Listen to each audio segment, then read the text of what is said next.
আজকে বানালাম বিরাট একটা ভালো স্বাদের রান্না। তা খেয়ে আমার মা করে দিল কান্না। তো কি করব, মাকে বললাম কান্না করো না মা, এরকম রান্না আরও আমি করে খাওয়াবো, তুমি এখন চুপটি করে খেতে থাকো। তো মা তো শুনে চোখের জল মুছে খেয়ে নিল ভালো করে হাত চেটে পুটে। তো রেসিপিটা ছিল মায়েরই ভালোবাসার একটা রেসিপি। সেটা ছিল মা যেভাবে আগে মাংস বানাতো, সেই মাংসটাই বানিয়ে মাকে খাওয়ালাম। কিন্তু মা সেই স্বাদ ভুলে গিয়ে মা আমার হাতের স্বাদ পেয়ে করে দিয়েছিল কান্না। হঠাৎ করে মা মেদিনীপুরের ভাষায় বলে উঠল, কী করছো তুই, কীভাবে করছো, আমাকে একটু বল, আমিও করবো তাহলে। তো আমি মাকে বললাম, তাহলে তুমি যে এইভাবে বলছো করছো, দর্শকরা যারা দেখছে তারা তো খারাপ মনে ভাববে, তারা তো এইসব ভাষা বোঝে না। তো মা বলছে, আমি কি আর মাতৃভাষা ছাড়তে পারি রে, আমি তো এখন এই মাতৃভাষাই তো আমার চলে, আমি যতই ঠিক করার চেষ্টা করি তবু তো আমার টান রয়েই যায়। তখন আমি মাকে বললাম, ঠিক আছে দেখো, তোমাকে বলছি তুমি শোনো, আমি কিভাবে করলাম এই ভালো স্বাদের রান্না। প্রথমে তো মাংসগুলো ভালো করে ধুয়ে একদম চকচকে করে নিয়েছিলাম। তারপরে দিলাম ব্যাটারে ভালো করে একটু গায়ে হলুদ দেওয়ার ব্যবস্থা করলাম। এমনি হলুদ না, সে তো আবার মশলা মাখা হলুদ। একটু পেঁয়াজ, একটু আদা, একটু রসুন, একটু ধনে গুঁড়ো, একটু জিরে গুঁড়ো, সব কিছু দিয়ে মেখে একদম পরিস্থিতি খুব খারাপ করে দিয়েছি। মাংসগুলো কান্না করলো, কিন্তু খেতে তো হবে আমাদেরই মা বলো। মা সেই শুনে বলে, আমি তো বাবা কিছুই বুঝতে পারছি না, তুই কী সব বলতিস, একটু ভালো করে বল, তাহলে আমিও একটু বুঝি, তাহলে আমিও পরে চেষ্টা করব তোর ভালো স্বাদের রান্না। আমিও উত্তরে মাকে বললাম যে মা, আমি অত শত বুঝি না, তোমাকে এভাবেই বুঝতে হবে আমার ভালো স্বাদের রান্না। আর একটু ওপর দিয়ে ছড়িয়ে দিয়েছিলাম, হ্যাঁ, হাতের তৈরি করা একটা গরম মশলা, সাথে ছিল সর্ষের তেল ওপর দিয়ে ছড়ানো। মা তখন বলে উঠলো, কী ব্যাপার, তুই কবে থেকে এইসব শিখছু, তুই আমাকে বল, আমাকে তো বলিস না এইসব তোর কাজকর্ম গড়ানো। মাকে আমি বলে উঠলাম, আমাকে জ্বালিও না মা, তুমি তো দেখতে পাচ্ছ আমি কিভাবে রান্না করছি, তো তোমার ভালো লাগলে তুমি বলে দিও। না রে বাবা, ভালোই লেগেছে, কিন্তু আমি আর কি বলবো, আমার মা কিছুই বলার ছিল না, সেই জন্য মা মন দিয়ে গল্পখানি শুনল। ওই যে বললাম, মা মেদিনীপুরের ভাষাটাই সব থেকে বলে, কিন্তু মা তো ভুলে যায় মায়েরও বাপের বাড়ি ছিল হাওড়া জেলার ওই কূলে। মা বলে উঠলো, এত কিছু না হেয়ালি করে তাড়াতাড়ি বল, আমার আর সহ্য হচ্ছে না, আমি আর সইতে পারছি না, তুই তাড়াতাড়ি বলবি তো বল, নাহলে আমি গেলাম চলে, আর আমি সব কিছু যাবো ভুলে।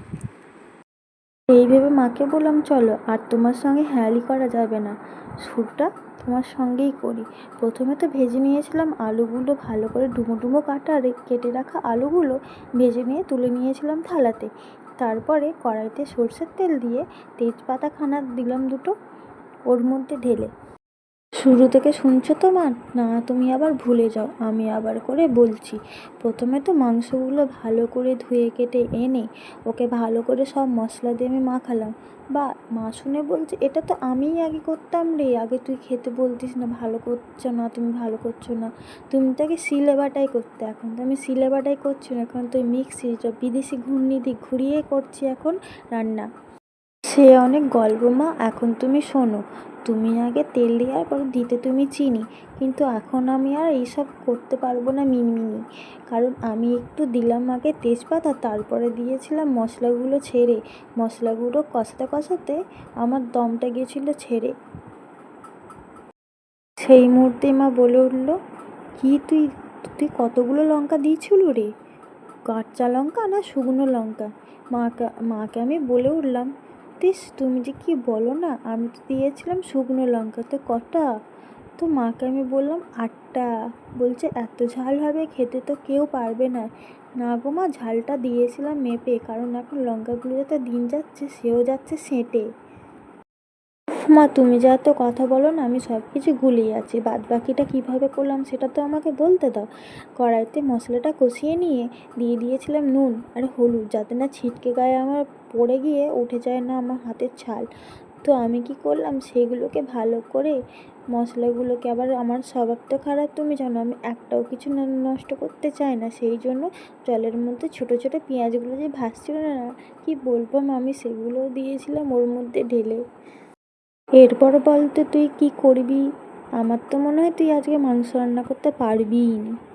কে বলেছে মা তোমাকে আমি মাংস রান্না করতে পারি না? এরপর মশলাটা কষা কষা হয়ে এলে, যখন হচ্ছে জল, মানে জল বলছি, যখন তেল ছাড়বে তখন বলতে হবে যে আমার মশলা হয়ে গেছে। তার মধ্যেই তো এবার হচ্ছে ভালো করে একটু বেশি করে হলুদ দিলাম, কারণ লঙ্কা বাটার কালারটা যা এসেছে না মা, কী বলবো, তাতেই দেখি যেন মন ভরে যাচ্ছিলো। হ্যাঁ, তুই তো আবার এত লঙ্কা দিস যে কেউ খেতে পারবে না, শুধু তুই খেতে পারবি, আর হাতগুলো আমাদের জ্বালা জ্বালা করবে। মা তুমি কীভাবে মশলাতে হলুদ দিতে? আগে সব কিছু দিয়ে হলুদ টলুদ দিয়ে তুমি নেড়ে নিতে, মশলাটাকে কষাতে? হ্যাঁ, আমি তো ওটাই তো করতাম। আর তুই তো হচ্ছে কি এখন করিস আমি জানি না, কিন্তু মা আমি তো করলাম অন্য রকম রান্না। আমি কষানোর পরে, আমি তারপর যখন তেলটা ছাড়লো মশলা থেকে, তখন তো আমি দিয়েছিলাম হলুদ। তেল ছাড়া আমরা বুঝি না বাপু। তো আমরা কষানোর পরে ভালো করে কষিয়ে নিলে তখনই আমি মাংস তুলে দিই। আচ্ছা, তুমি তো একটু অন্য রকমের, তুমি কী করে বুঝবে? তুমি তো সেই আগে করার যুগের মা। তো মা, আমি একটা মশলাতে যেন কষানোর পর একটা আলু দিয়েছিলাম, জল দিয়ে আবার সেটাকে তেল ছাড়ার জন্য আবার কষিয়েছিলাম। এত কিছু করে তুই কেন রান্না করিস? একবারে করলেই তো হয়। সেই জন্য তো তোমার আর আমার মধ্যে একটা স্বাদের পার্থক্য। তোমার হাতের রান্না আলাদা, আমার হাতের রান্না আলাদা। যাই হোক, তুমি একটু চুপ করো, বাদ বাকি আমি তোমাকে বলতে থাকি। আমার আলুটা দেওয়ার পরে যখন কষাটা হয়ে গেছিলো, তখন আমি ম্যারিনেট করা মাংসটা তুলে দিয়েছিলাম। মাংসটা তোলার পরে একটু ভালো করে কষতেছিলাম। কষলে তো মাংসটার টেস্ট আলাদা। আর কষা মাংস খেতে আমার তো সেই ভালো লাগে। আগে তো খেতিস বাবু তুই কষা মাংস, এখন তো তুই খেতেও চাওনি। কেন চাওনি? কারণ তোর অসুখের পর থেকে তুই একদম মাংস খেতে চাওনি তুই। কি আপনারা যারা দেখছেন তাদেরও কি ভালো লাগে এইভাবে কষা মাংস খেতে? অবশ্যই তাহলে কমেন্টে জানাবেন। মা বলছে এসব তুই কী বলছো? আমার তো কিছু মাথায় ঢুকছে না। মা তুমি এখন আর জানো না, ভিডিও দেখলে কত লোকে কত কিছু বলে, ভালো হয়েছে কি খারাপ হয়েছে সেইগুলো বলে, তবে না তুমি তোমার ভুল ঠিক করতে পারো। তাহলে ফোনের মধ্যে থেকে কি করে বলবে যে তুই ভালো করছো না খারাপ করছো? সেটা তুমি বুঝবে না, সেটা যারা হচ্ছে দেখে তারাই বুঝতে পারে। এবার মনে হচ্ছে মা তোমাকেও একটা ফোন কিনে দিতে হবে, যাতে তুমিও এরকমভাবে দেখো আর বলতে পারো ও খারাপ করছে, তখন তোমার কমেন্টটা আমি ওখানে লিখে দিতে পারবো। আচ্ছা সেটাই বল, তুই এইভাবে তুই কাজ করু? আমার হ্যাঁ, তুমি তো জানো না, তোমার মাংস তো মা কষিয়ে ফেলেছে, এবারে কি করব? নামিয়ে নিবি? না, নামাবো কেন, এবার তো জল দিয়ে ফুটতে থাকবে, সেদ্ধ হবে, একটু গাঢ় গাঢ় গ্রেভি হবে, তবে গিয়ে আমার রান্না কমপ্লিট হবে।